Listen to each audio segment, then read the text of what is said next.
Welcome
to the Performer Radio Show. Each week, we interview some of the most interesting people in the fashion and entertainment industries. Fashion and entertainment industries. Beautiful models, singers, comedians, dancers, fashion designers, actors, beauty queens, and many more.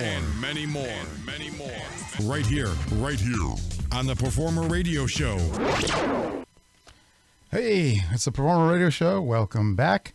My name is Mike, and that lovely young lady sitting next to me, on the screen anyway, is Megan Michelle. Good evening, Megan. Good evening. How are you? Is Michelle your middle name? Michelle is my middle name. There you go. Okay. You don't have to tell your last name if you don't want to. That's up to you. That's what you go by in social media, right? Yes. Okay. So I noticed a lot of activity with you lately. You've been hitting the fashion scene really heavy. Now, you told me that you were at the Boston Fashion Awards. It was about almost 2 months ago. And so you were there with Bogo Split, our team from Bogo Split.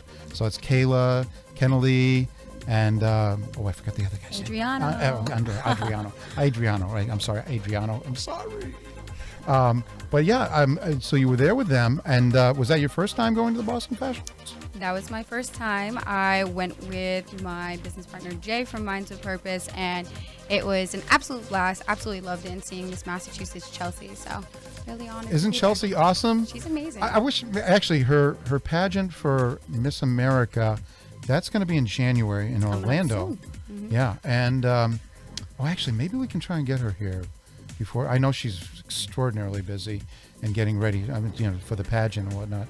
But maybe we can have her come on here before there and give her some moral support. I don't know. I can talk to her manager and see if she's available to come down some evening. And then in the upcoming weeks, we have a lot of Boston Fashion Awards related shows. We're starting to give away the awards. And that's, people love to get awards. We don't give them out during the actual show because the voting goes right up until the day before. And we can't get awards created that quickly, especially on a weekend, okay? Because this show this past year was on a Monday night during Boston Fashion Week, and the voting was going actually right up through Saturday, and nobody's going to be making any awards, especially engraved awards, on a Sunday to rush them through. But it takes a little while. We verify the names and what they want to put on there in terms of how they want to be listed. So that, something that they're going to keep on their mantle probably for a while, hopefully. And we finally get them in usually right after Thanksgiving and before Christmas. Sometimes people are too busy. So what we try to do is we try to have them come down here, talk about their careers, and give them a little bit more exposure. And it helps them out. It makes them feel good too. And plus, getting that award, they kind of light up about it. So that's going to be happening over the next few weeks. So we've already invited some designers, models, photographers, the whole kit and caboodle to come down and take a look and get interviewed. So tell me about the Massachusetts Fashion Week that you were a part of. Yes, so this year, it was the first ever Massachusetts Fashion Week in the history of the state, and so I partnered up with Minds with Purpose, and so being the event director, we spent 3 long months planning for 5 shows in a row, starting from New Bedford, which is where my grandma actually went to high school and graduated in 1957. And so it was super near and dear to me, especially with my hometown being Westport.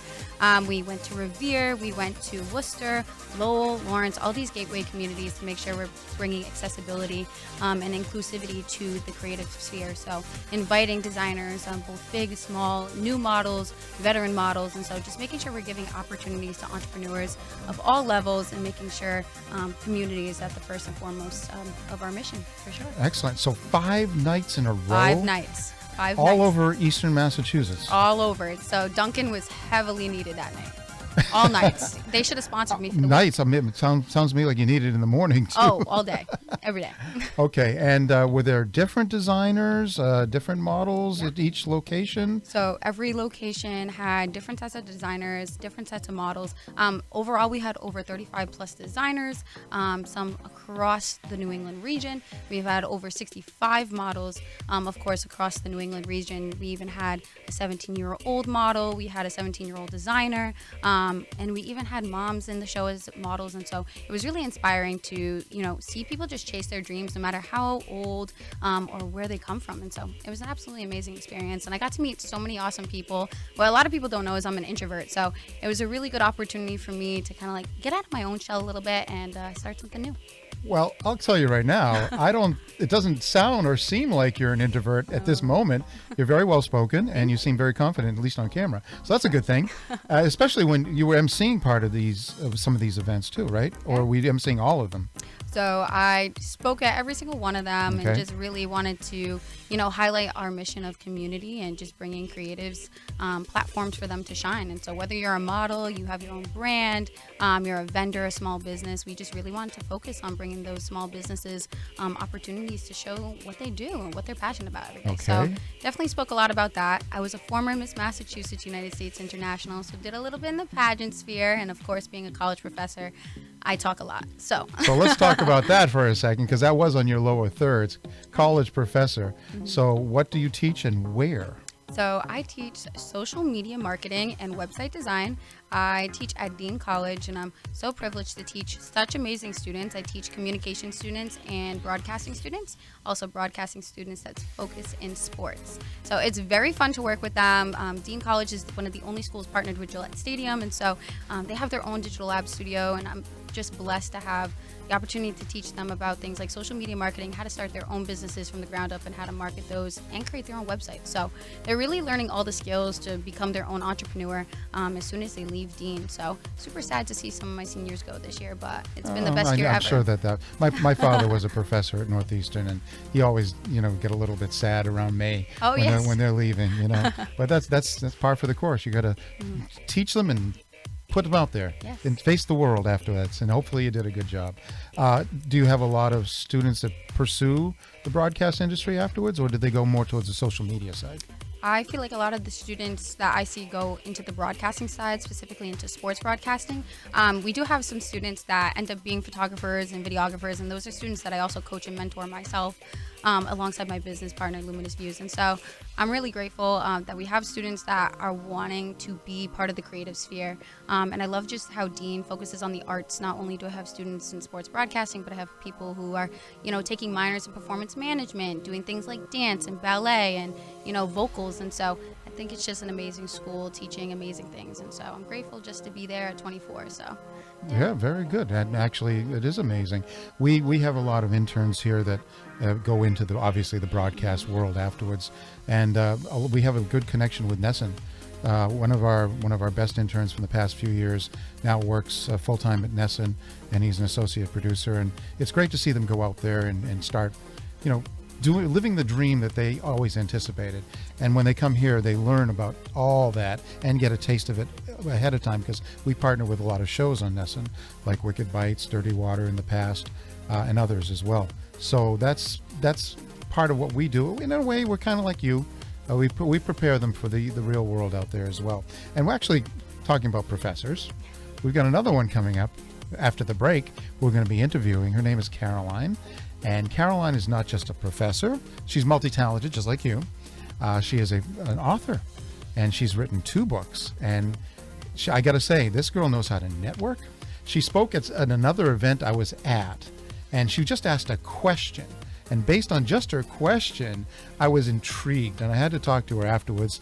And we had a fascinating conversation. Then she came and visited me here at the studio and had a very good conversation. And she's here tonight to talk about her books and her life. And it's very fascinating. And we also got my friend John Bellotti coming in.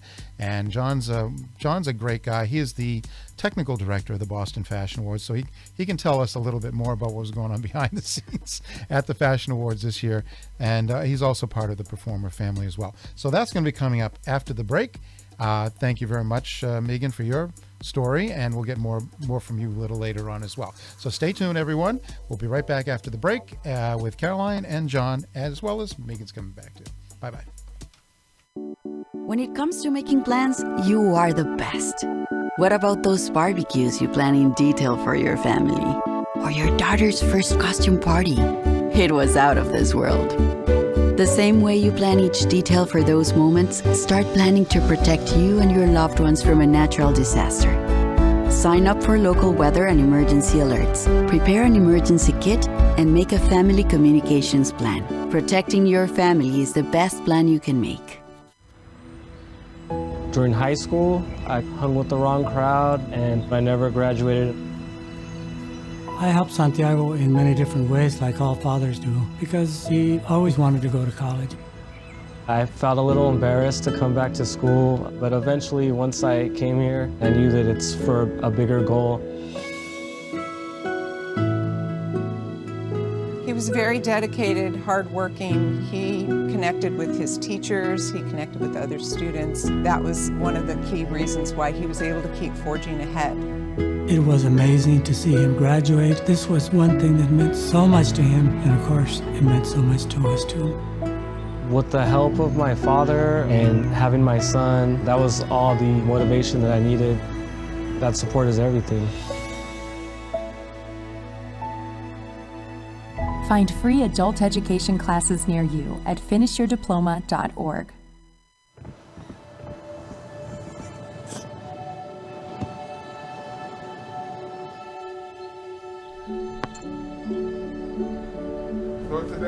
I don't remember how it started.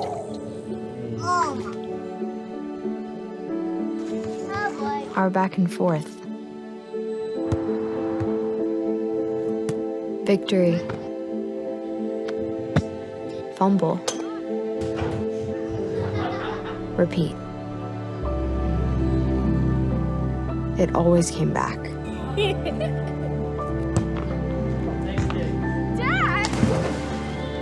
Okay, here we go, throw it! Yeah. You probably don't remember what you told me. That was perfect. But I heard every word. Nice.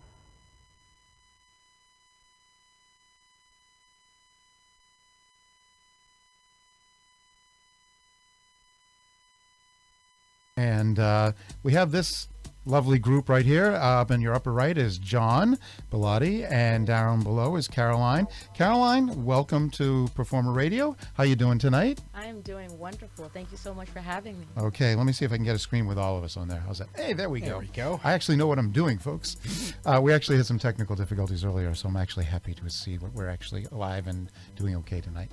All right, so that's a little behind-the-scenes info.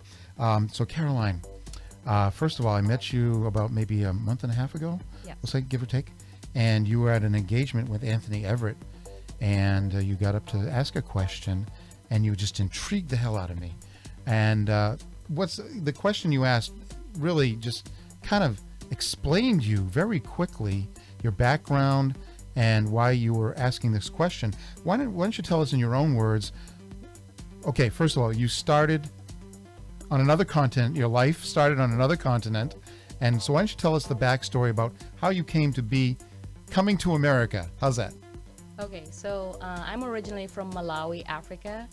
And I moved here when I was 17 years old. And it was my dream to become an actress and move to America because I wasn't quite fitting in Malawi with cultural norms. So I decided that America, everything I was seeing on television was something that I wanted to emulate. A lot of the black women that I saw on TV had something that I wanted, the extrovertedness, the ability to kind of speak my mind. So I moved here when I was 17, 2004. And yes, I now am an author, I'm a professor, and I mentor at Brown University as well. Wow, okay, that's quite a resume. Now, when you came here, you were 17. Yes. I've read part of your book. I didn't read it all. The second book. We'll call it the second book. Because you've written 2 books so far. Yes. And the first one was about your early years, correct? Correct. And the second one is more about your being in America, correct? Yes. Okay. So the shock of being here at 17 years old and experiencing a whole new lifestyle, environment, culture, what was that like for you for an adjustment period? Like, did you have to a long time to adjust? Quick, because you were already kind of into the some of the stuff here? Well, how was that? What was that like for you? Well, American television in Malawi helped a huge deal. So I wasn't completely culture shocked when I moved here, but there were tiny random things like looking outside and seeing nature. And I was like, wait a minute, rocks and trees and everything and the highways. I didn't expect that. I just thought that. Well, I got to ask, what did you expect then? New York, like Times Square. Everything was just a huge pinball machine. Okay, all right. I see that. I can see that. Yeah. Were you, what kind of shows were you watching where you got these impressions? Well, I was actually watching The Fresh Prince of Bel-Air. Family Matters, something else that I was watching.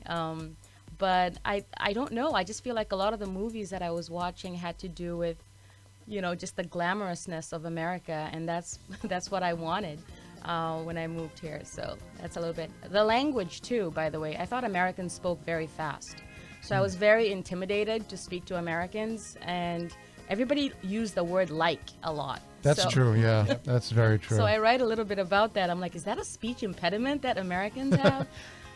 But I adopted it too. I just heard that because you just said that in your last sentence.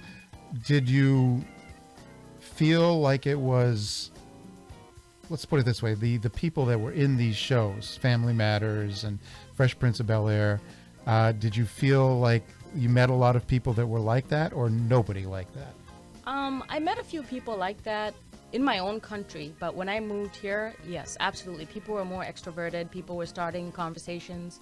And at the beginning, when I just moved here, I was very introverted and scared, so I would hide a lot. And, when I got to know the culture, when I got to know the people, I felt like then I could navigate America properly, and then the extroverted part of me came out. So, absolutely. I found a couple of Will Smiths there, Tatiana Ali's there. So I was in love with Tatiana Ali. She went to school here too in Boston, right? Yeah, no, I didn't know she went to school here. Never had a chance to meet her in person, but that's okay. Actually, I did know Will Smith from way back. I was the first one to bring him into Boston to perform when he was with Jazzy Jeff and the Fresh Prince. This was 1988. Yes, I'm dating myself a lot.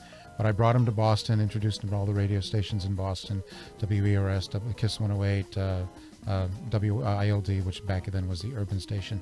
So we had a great time and spent a lot of time with Will back then. It's unfortunate what his legacy seems to be at the moment, but hopefully that'll turn around and he'll grow and learn from that, because he is a great guy and still a good actor. Moving on. The language. Did you have any issues with the language when you first came here? Yes, I did have some issues with the language because, like I said, Americans kind of spoke very fast. True. And I also worried whether people would understand what I was saying. It's not that I didn't know English. I'm bilingual, and I studied English and Chichewa, my national language, at the same time. But for some reason, I was like, if I speak too fast, I feel like people will not understand what I'm saying. So I realized that with an accent that I have to enunciate properly. And I can barely hear an accent right now. Proper pronunciation. Yeah, hey, I'm trying. I'm trying. The problems I think some people have with a second language and they go to another country is sometimes they learn it so properly that's an issue. They speak I bet your English was very proper. Right. And they use a lot of slang here, especially in Boston. They use a lot of slang here in Boston. So that might have been a bit of an adaptation for you that you had to go through. Other than that, what about like a dress?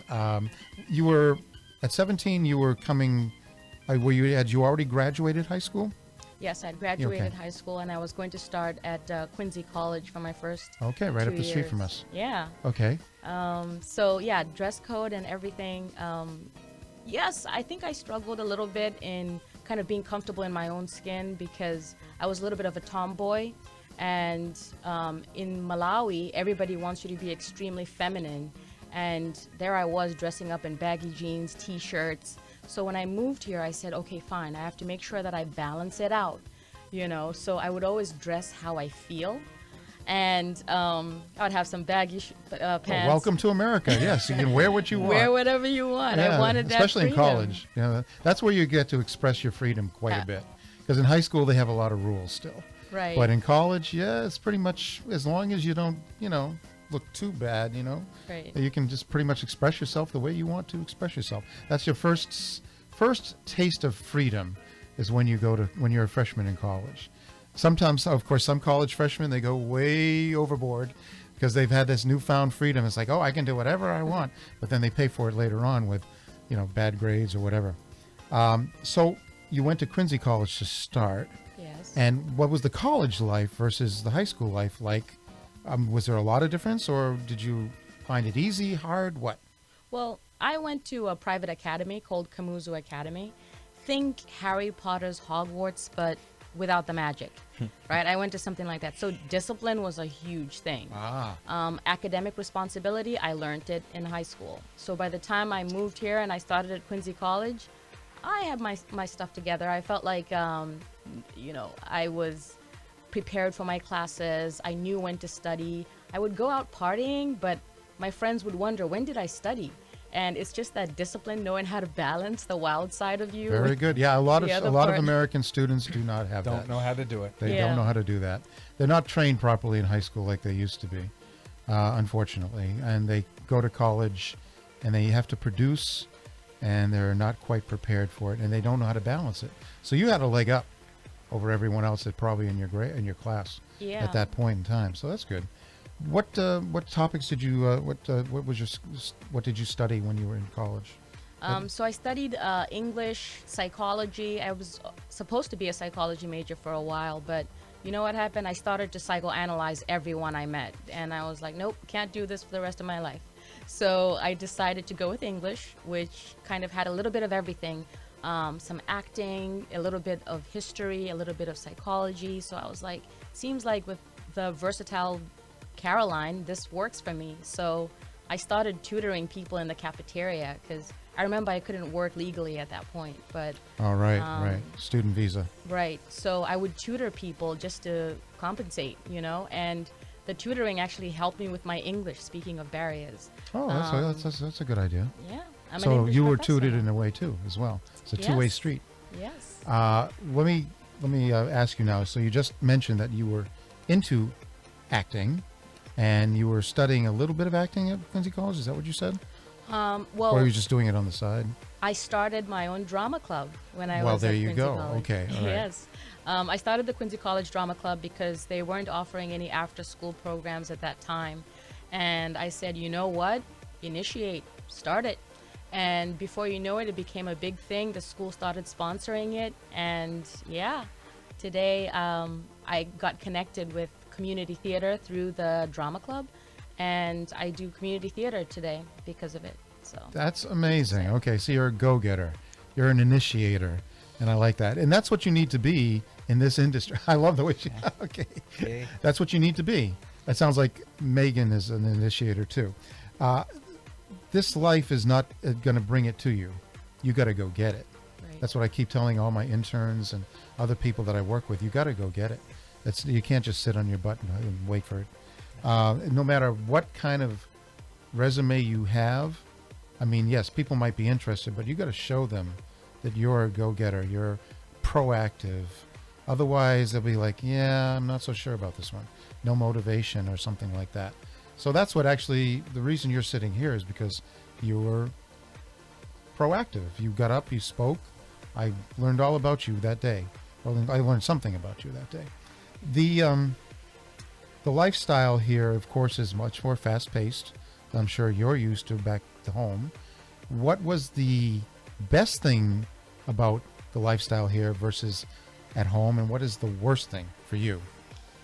So the best thing I would say is being able to reinvent yourself, your identity. Whatever, you can be what you want to be. And I feel like America has taught me about individuality, but also how that individuality works in a community. It's also taught me how to be a part of a community. And I feel that it's not that Malawi didn't teach me these things, but I realize how people being there for each other is one of the reasons why America is very successful. I feel like sometimes in Malawi we can be a little bit jealous of each other. Jealousy is everywhere, but it's in our national anthem where they where they talk about hunger, disease, and envy being a huge problem. Jealousy's in Malawi. cousin. Right.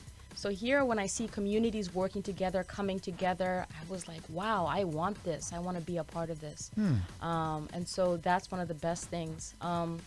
One thing that I worry about is losing too much of my Malawian culture because I feel like it balances me out. In my book, my second book, Some Kind of Girl, I write about that. Like, my parents are constantly my super ego in my mind, thinking about what I should and shouldn't do. You know, Americans in Malawi sometimes can be viewed as being wild. So did I have wild friends? Absolutely. Did I try some wild things? Absolutely. Where was my limit? When I heard my father's voice in my head saying, don't do that, that's not why I sent you to America. So, was your dad the disciplinarian or your mother? Oh, yes. My father was the disciplinarian. Do they have a lot? Is the patriarchal system very prevalent in Malawi? Yes, very prevalent in Malawi, but it's also a little different now because, you know, women's rights. I'm not sure if you actually knew this, but Michelle Obama was just there recently. Oh, I did not know that. Helping one of the schools with the child marriages had to stop because young girls were getting married to men because they wanted money and access and, you know, a good life. And, you know, they didn't have alternatives. So Michelle Obama went there and, you know, showed them that there are other alternatives for them. And she's currently raising funds, I think, right now to kind of help the institutions. That's excellent. That's very good. Oh, I'm glad to hear that. I'm glad to hear that. Actually, you know, they got a house down here in Martha's Vineyard, so they're kind of like Massachusetts natives now, sort of a little bit, at least in the summertime.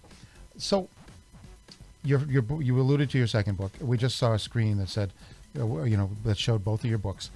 When you wrote the first book, why did you write it, and how long did it take you to write? Okay, so I wrote the first book because I had just gone back to Malawi. Just being around the people, being around the land, I felt like I needed to express myself and my experience after being away from it for about 7 years. So I used to document my experiences on social media until people said, write a book. Because they loved the experiences. Either Malawians were embracing me or alienating me. So I enrolled at Emerson College where I learned how to write creatively. I wrote the books in about a year and 7 months, both of them. So my 2-year experience at Emerson was writing. And So you wrote them back to back or in sync at the same time? Together, in Together, sync. okay. Yes. So simultaneously. Right. Okay. You didn't release them simultaneously, though. No, I did Okay. not. I needed a thesis for. Oh, I was needed one a of them thesis. was one of them your thesis? Yes, the first one. The first one was What your kind thesis. Of girl Okay. was the thesis. So double value from the Right. writing of the book. Right.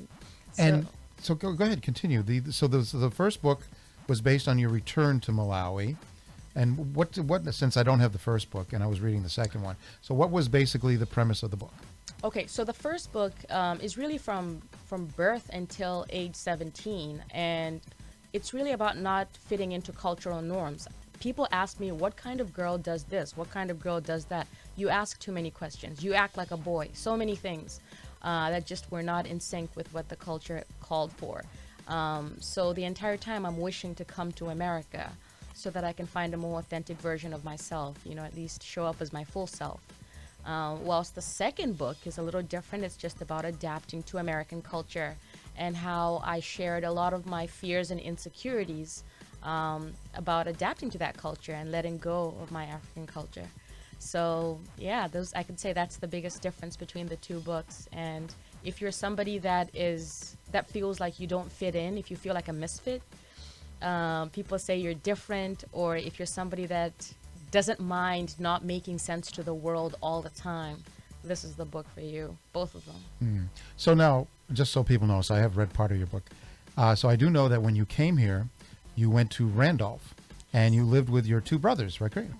Correct. So you had a place, a base to start with. Some people don't. So you had a little bit of an easier transition because somebody was already here ahead of you, scouted the area, knows some of the ins and outs, knows the great places to eat and things like that. So at least you had that going for you. So you had sort of like guides, if you want to call them that. And you had the girl, was it a cousin? I can't remember the girl was that a girlfriend of one of the brothers? I remember a girl was trying to influence you to do some things that probably you didn't want to do, but we won't talk about that. But who was that girl again? I forgot. Actually, it's Megan. Not this Megan. Not right? this Megan.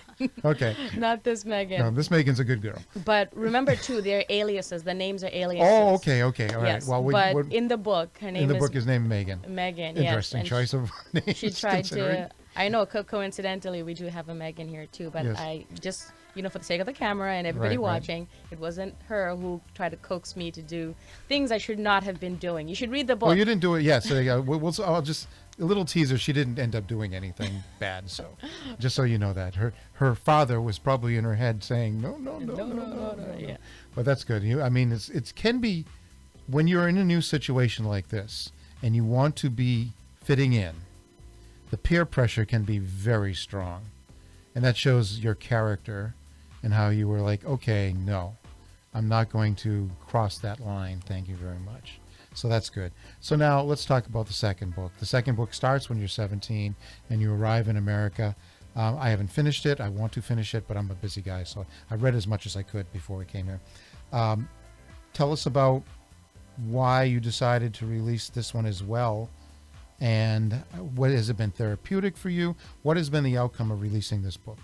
Okay, it is helping a lot of immigrants who are trying to adapt to American culture, especially students.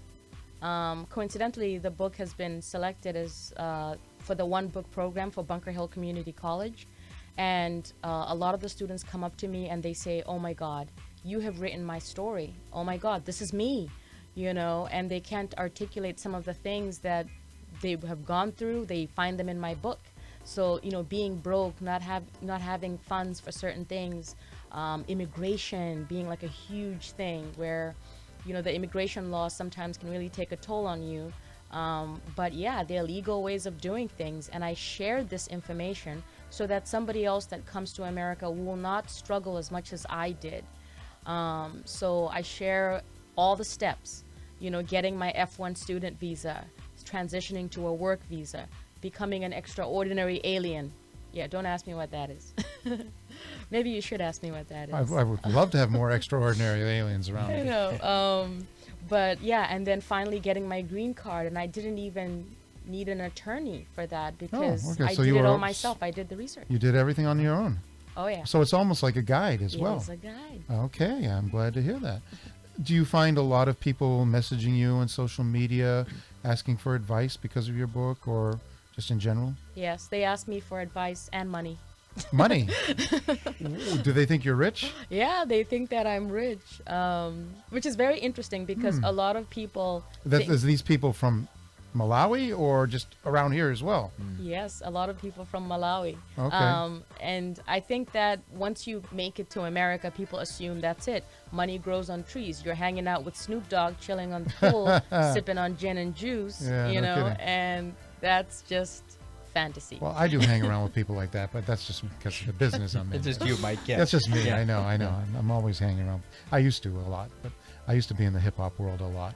That's why this past, I saw the, just off topic, the 50th anniversary of the hip hop tour with LL Cool J. That was phenomenal. Absolutely phenomenal. I loved it. So I was going way back. 50 years. That's a long time. Anyway, so in the hip hop lifestyle, and that's actually worldwide now. You know, it started in New York, obviously, and it just 50 years later, still strong and vibrant and worldwide now, which is phenomenal. And actually, Jazzy Jeff and Fresh Prince were partially responsible. Will Smith, because they broke that MTV barrier. Okay, so that, and the Beastie Boys as well, but they're, you know, different type of them and Run DMC. Back to topic here. Coming to America. The amount of money you took to come to America. How much money did you have, and what did you have to do to survive financially?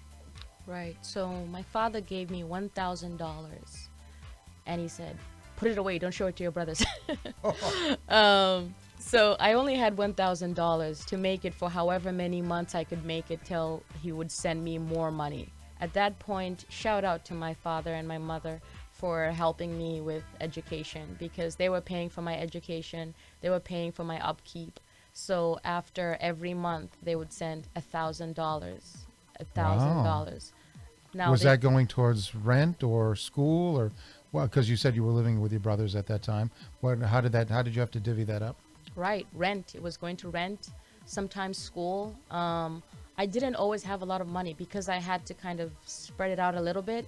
Sometimes I wouldn't even hang out with my friends because I didn't have money, and I was ashamed and embarrassed that, you know, if I go out there, I don't have money, you know, I'm wasting the money, and my brothers are going to be very upset with me because eventually we needed to team up. I couldn't keep it a secret. And my father was helping all of us. And so it was just very difficult. I was still living in conditions that were like, you know, I didn't have a lot of money.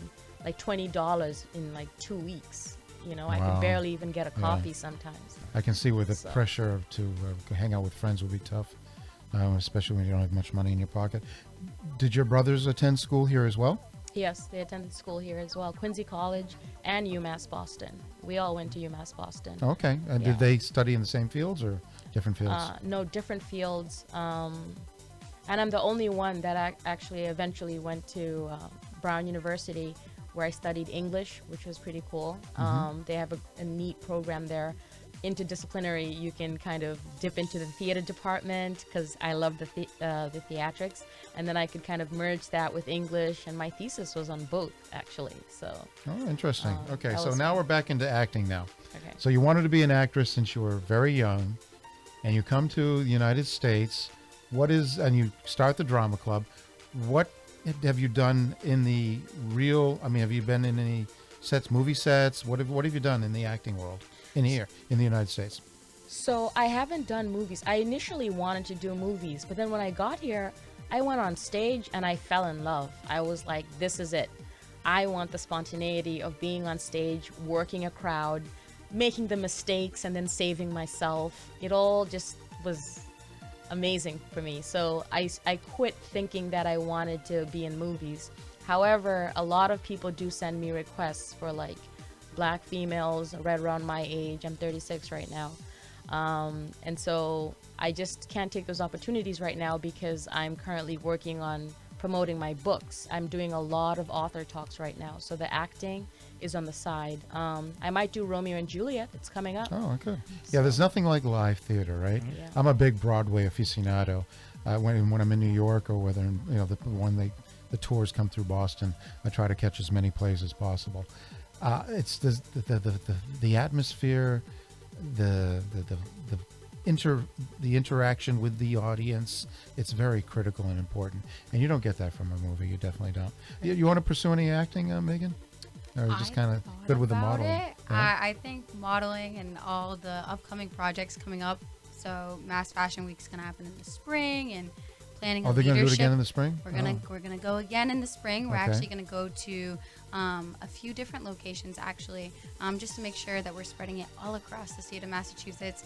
And then I'm actually planning a leadership conference right now, because Look I feel like we got two great women here that are good role models. That say, go get them, guys, go get them, gals. What a lot of people don't know is I'm the first girl in 32 years in my family. So shout out to all the men in my life who literally have just embraced who I am and allowed me to be who I am. So shout out to them. But yeah, we're going to have a leadership conference coming up. And so the whole purpose behind it is I'm from a family of entrepreneurs. Obviously, with Mass Fashion Week, we support entrepreneurs. A lot of times we see model creator meetups, which is super valuable, where models have the opportunity to take photos with different photographers and stuff. But it's like, how do we teach people that there's that word like, right? But where do we teach people how to actually start their own businesses, LLCs, tax paperwork? You know, what is marketing? What is social media? What does marketing mean? And so, yeah, I'm starting it. It was basically, an idea. I had somebody come up to me and say, I wish what you taught in college was accessible to the public. And I said, sure, let's do it. And so that's something I'm planning right now, is bringing my college education You both outside. are very busy, aren't you? Yes, I'm in school too myself. Well, actually, you're very much alike, too. You're promoting yourself. You're promoting the work that you do. So this is phenomenal.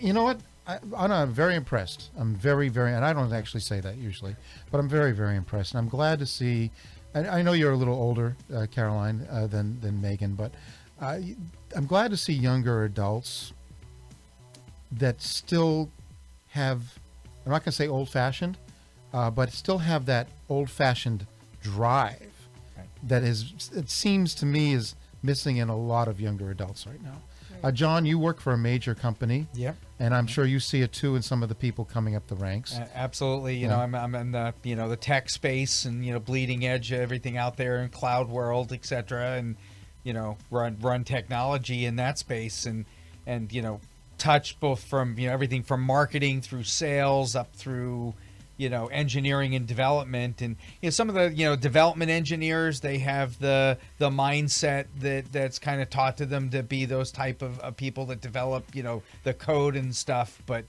as the young people coming up, finding the drive that they have and finding people that work as hard as I know we did growing up and going up through the ranks.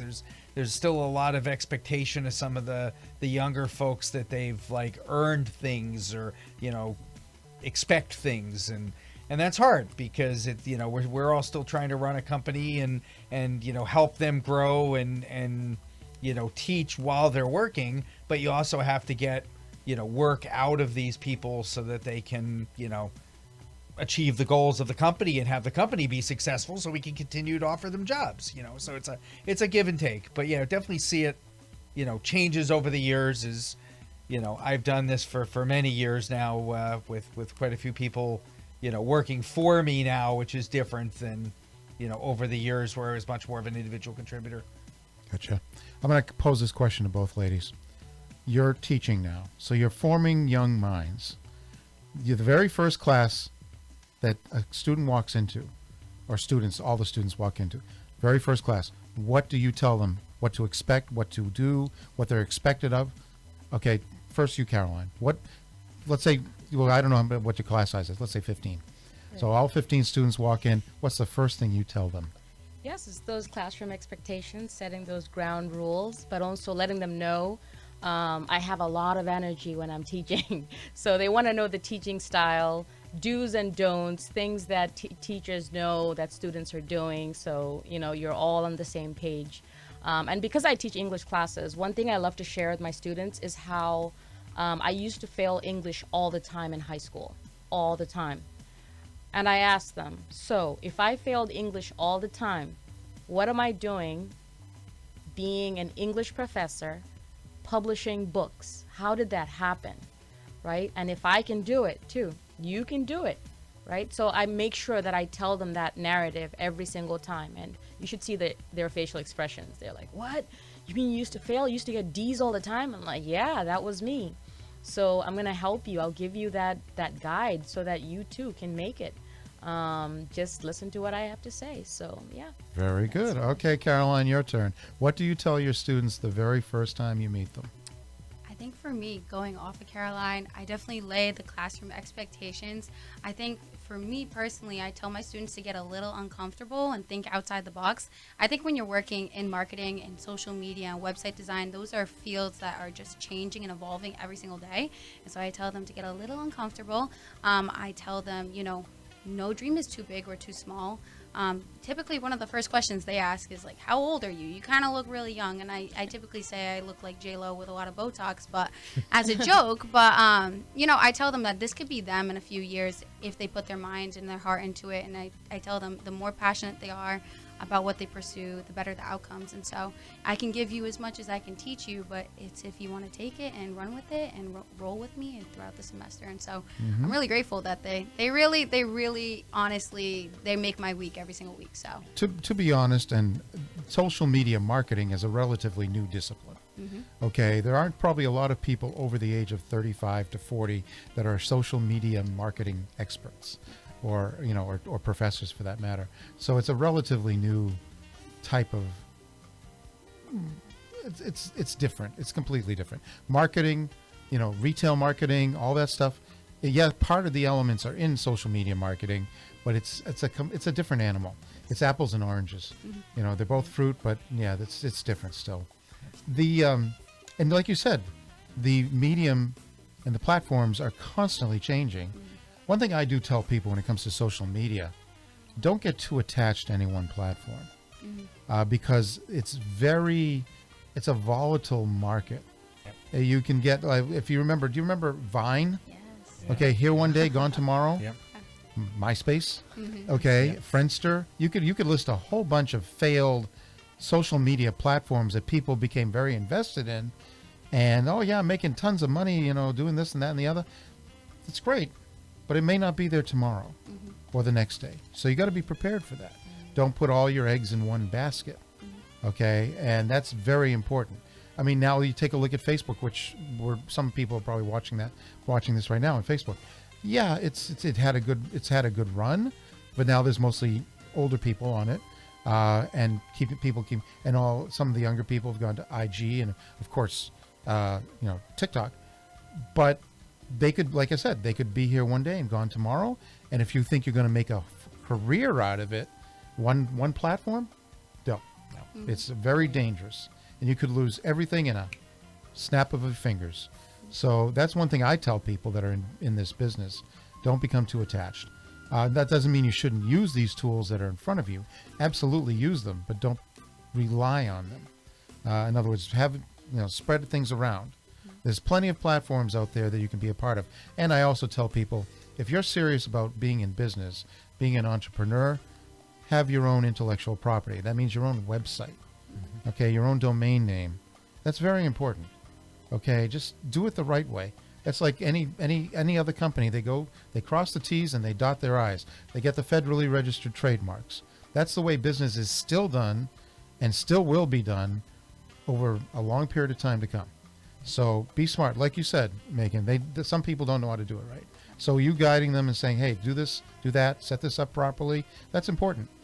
And by the way, just speaking of Facebook, all right, for people that are in this industry and they're younger, actresses, models, anybody, just under the age of 35, 40, we'll say, if you are in the business world or you have to deal with business people, you still need to be on Facebook.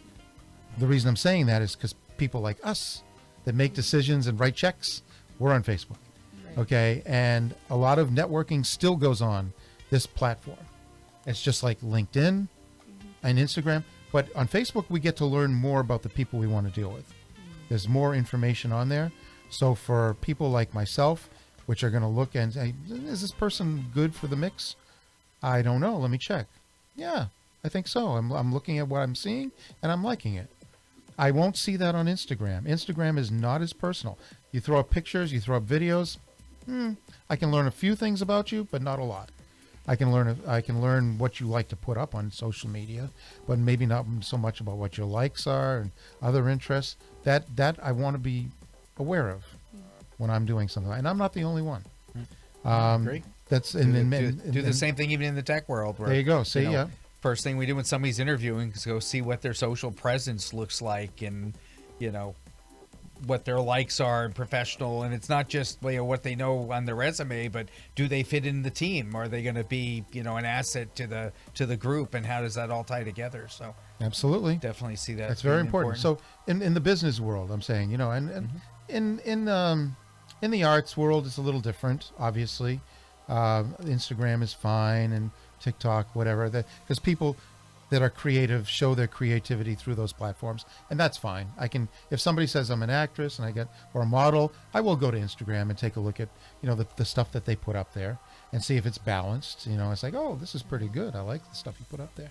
But if it's just pictures of their dog, I'm like, yeah, okay, no, I don't think so. You're not really serious about your craft and putting your artistic side up there.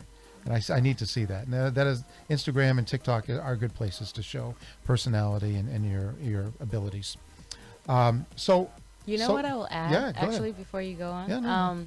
I have a writing community on X/Twitter. Yep. I write a lot on there because I want people to know why I do what I do. So most of the times, all the people in the writing community, #writing community, follow me, and they buy my books, and we support each other, and it's a really nice community that I've found there. Threads is another one that's coming up, I think. Right. That's the Facebook version of it. Yeah. The Facebook version of it that's coming up. So aside from just kind of having the visual aspect of things, I've noticed that people have started to really become even mentally and emotionally invested in my narrative. So every single day I share different parts of me, because as a memoirist, I am the product, right? My story, my life. So I strategically share certain things about my life that allows people to kind of understand me as an author, understand me as a professor, understand me as a mentor. So that's one thing I'll also add on top of Facebook. Okay, that's good. And Very Instagram. good. Actually, since we're on the topic of your books, this is where they can buy them, and they're available in hard copy. They have e-versions of them as well, and softcover. So, and as a matter of fact, why don't you show them the softcover version right there? I think you have it right there. Look at that.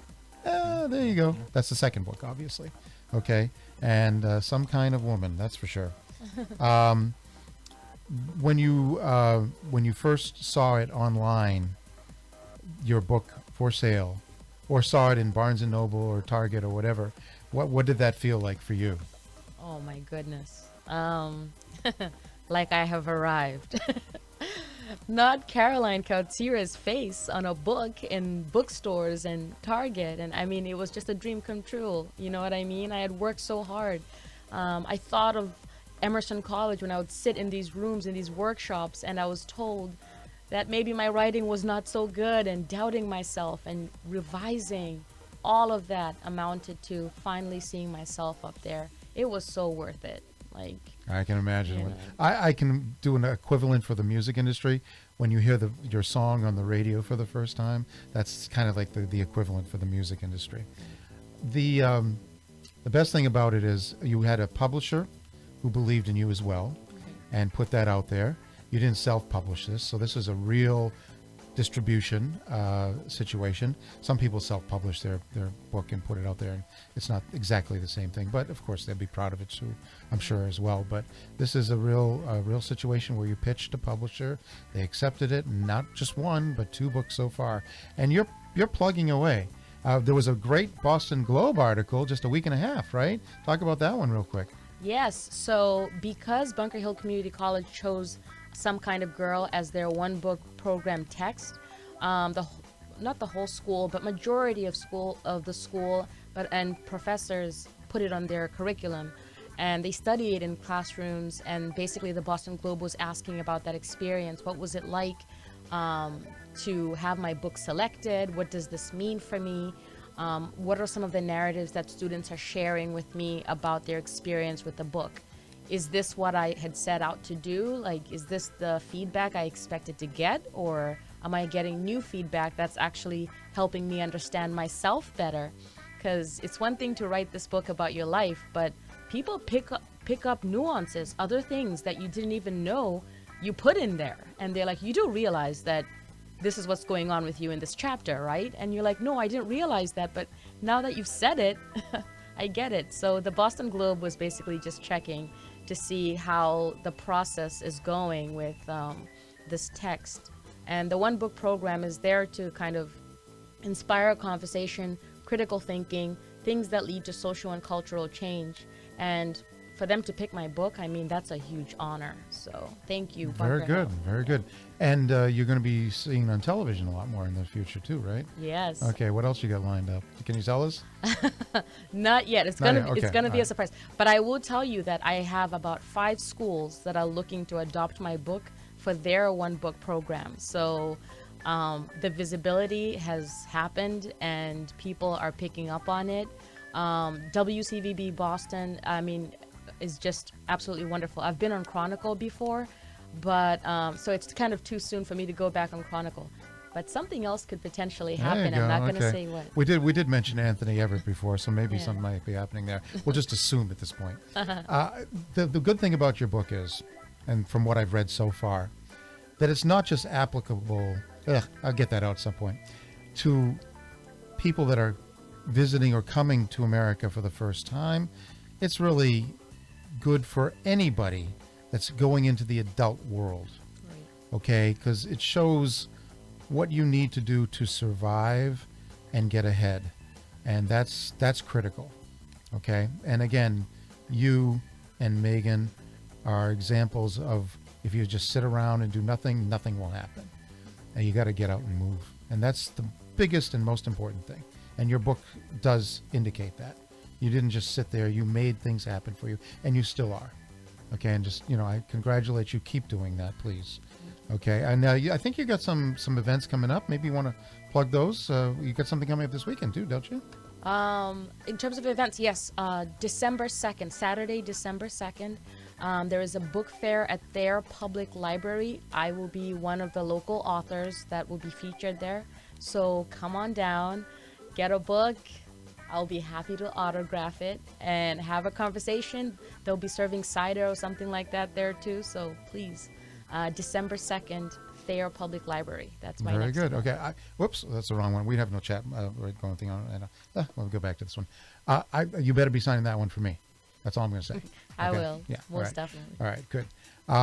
John, we got so many things going on. We'll talk about stuff later. But you have been helping me get things together for next year. All the events we've got going on next year. The planning starts already. The planning has started already. Together. Yeah, Exactly. People are like, when's the Boston Fashion Awards next year? We're not talking about just the Boston Fashion Awards, but it's during Boston Fashion Week, and I can't tell you when Boston Fashion Week will be because it's a different week every year. So when we find out, you'll find out when we're trying to put it together. We had a great time at the Omni this past year, and I loved it. John, we had a little bit of a nightmare trying to set up, but it's a good venue. One of the things, nice it was the first time we were at the Omni Boston Hotel at the Seaport. Yeah, the Seaport. Yeah, and it was the first time we were there, so it's whenever you're accessing a venue for the first time, you've got to learn all the behind the scenes and technical and the power and the lighting controls and everything, because you're going into a ballroom that's empty. And 7 hours later, it's got to be an award show, right? And it takes a lot to do that. And I don't know if all of the people at attending Oh, yeah, it realize takes a that ton you know of work. everything is trucked in with Yes. multiple trips All and, that day, in and out. rental vehicles, stuff on rollers, carts, everything. We were And, there till 3 in the morning. Yeah, and then the whole thing has to be gone by 7 a.m. because there's Yes. a corporate breakfast. Actually, the we were next there morning. till 4 in the Yeah. morning. I remember now. So it's We were like there till 4 in the morning. So there's a lot of work that goes on. Yeah, so there's a lot that goes behind the scenes, but yeah, we had some technical difficulties with stuff, but there's always backup plans to the backup plans, and We have a lot of redundancy. Carolyn will get a kick out of it. We always use the term live theater, folks. You never know There you go. exactly what's Exactly. going to You never know happen, what's but gonna happen. some show's going to go on, and everybody's going to have fun and enjoy themselves, and whether it be exactly what you want or some iteration of that. But Well, I think Caroline will have everybody to had a come to great next time. year's show since she didn't see this year. So Yeah. we met too late for that. And Megan was there, so she'll definitely be at the next one. I'm pretty sure. Come with me next year. There you go. Yeah, There Sounds you good. got a Sounds fashion buddy there. And Megan, I want you to come back and just talk fashion with us. You're very natural here. And yes, bring some students, educate them. Yes. Show them what this is the real world, what you're gonna have to deal with. Yeah. And I'm talking about even like the last minute stuff. Okay, like John said, this is Right. Yeah. I mean, if you got anything any can on the happen. tech side, I'll be more than happy to take any of them as interns and be able to help, bring them through what it takes to do a show production. And, many years of doing fashion shows from, the typical, inside, Newbury Street to inside the malls to the ones that pop up like Megan's doing now, where you're Exactly. putting a show together, trying to take that to another level, put it to live music, stuff like that. So it's always an adventure. Always an adventure, exactly. So, ladies, thank you very much for being here tonight. We're going to actually end with going back to the Omni. It's freezing outside right now, right? So we're going to go back to a time when it was nice and warm out, and we're at the Omni, and there was a fashion event, and this hasn't aired yet. So this is the first time I actually had a chance to air this segment. So, yes, it's 6 months late, but I don't care. So let's have some fun, and thank you, ladies. Good night. We'll be back next week with a lot of fashion stuff, so stay tuned. As a matter of fact, next week I think one of the guests will actually be it's in this video, or maybe it's 2 weeks from now. I can't remember. I'll have to look at the logs. But yeah, this woman is coming to Performer to get her award within a couple of weeks. So see you next week, everyone. Good night. Take care. Good night.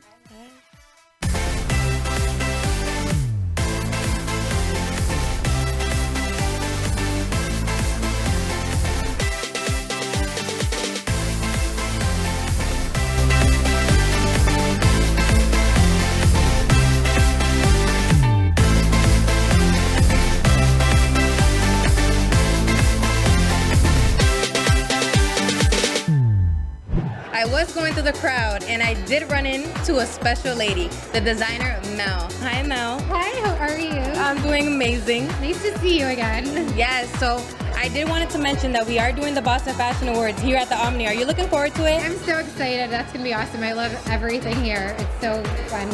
Yes, oh my goodness. So how do you feel? I know you have some of the models that you did put into your show and your pieces are so amazing. What inspired you? I just love everything extra, and the Barbie movie was coming out in the color pink, and my brand is very girly and fun, and so I wanted to do a summer party, and it just seemed like make it a pink theme and have Barbie inspired looks, so that's what we did. Well, you killed it. Thank you so much. I appreciate that. Well, thank you for taking the time with me and speaking to Performer. Have a great night, ladies.